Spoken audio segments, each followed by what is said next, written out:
The Adventures of David Perkins. Like, subscribe, comment. Hello and welcome to The Adventures of David Perkins. This time I am walking around Binham Priory in the county of Norfolk in England. Binham Priory was founded in the year 1091 and was home to a Benedictine community of monks for over 400 years. Its history is one of almost continuous scandal.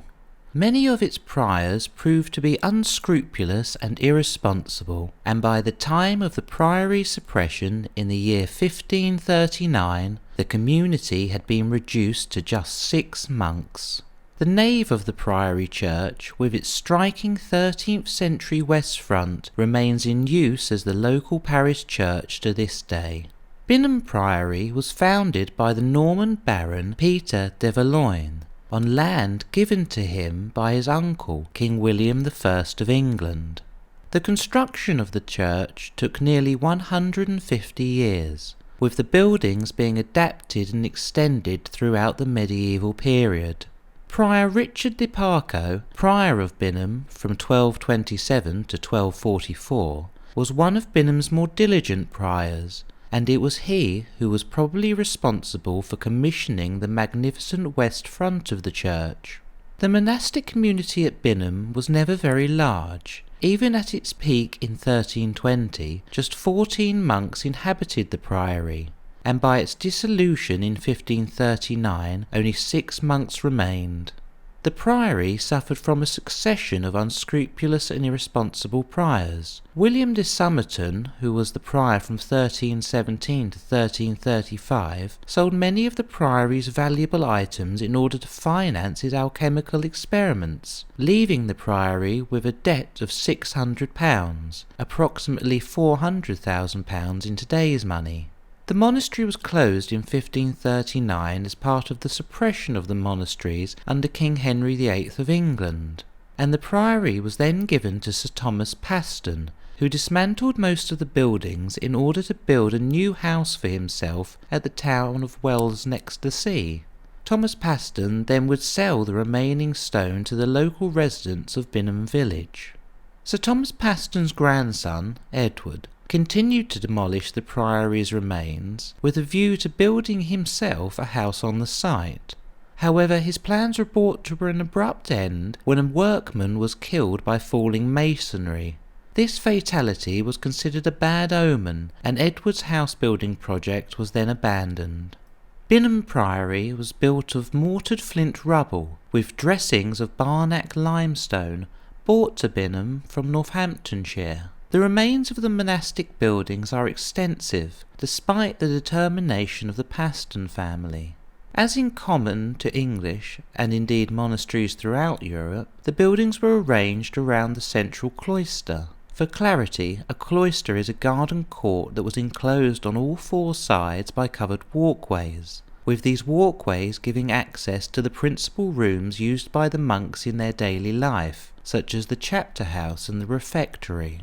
By the 16th century, the cloisters at Binham were lit by large windows. After the closure of the priory, some of the glass that was not reclaimed by Sir Paston was moved to the nave wall of the priory church.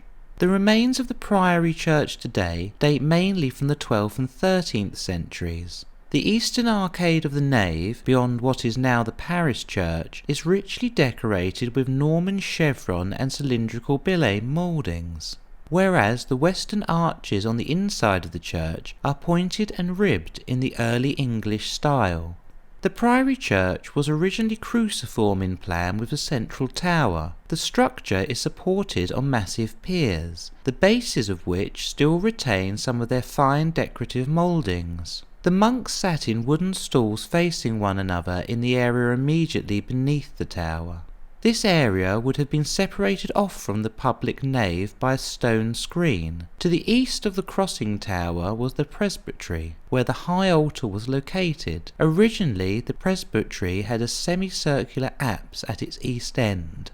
The west facade of the church was completed in 1243. Its huge central window is possibly the earliest surviving example in England of a decorative form called bar tracery. For clarity, tracery is the stonework that supports the glass in a window, and bar tracery is where thinner pieces of stone are used as supports, as opposed to plate tracery that uses thicker stonework. The church today houses the remains of the rood screen. Binham's rood screen was painted over in the aftermath of the English Reformation. However, traces of the original medieval paintings of the saints can be seen showing through.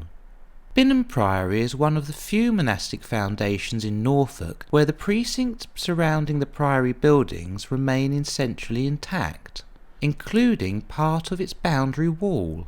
The ruins of the gatehouse, dating mostly from the 15th century, still serve as the main entrance to the site. South of the cloister are the earthwork remains of the priory's surviving agricultural buildings, including what was probably a large barn or granary.